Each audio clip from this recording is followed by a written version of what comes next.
Alors, donc, dans cet exemple, Léa lance un dé classique à 6 faces numéroté de 1 à 6. Ce dé n'est pas truqué et on demande de définir la loi de probabilité de cette expérience aléatoire.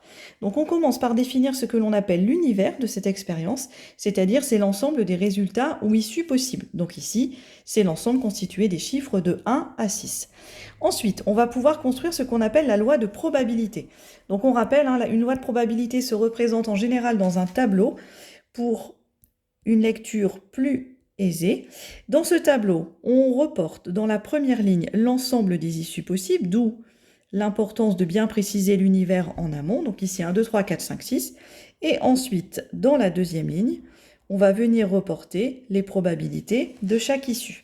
Alors ici, première chose, pour pouvoir ici calculer notamment la probabilité d'obtenir la face numéro 1, que l'on va pouvoir noter P indice 1. Alors, deux choses. La première chose, bien préciser que le dé n'étant pas truqué, nous sommes dans ce qu'on appelle une situation d'équiprobabilité, c'est-à-dire que chaque issue a la même probabilité qu'une autre de se produire. De plus, sur les 6 issues possibles, une seule est favorable.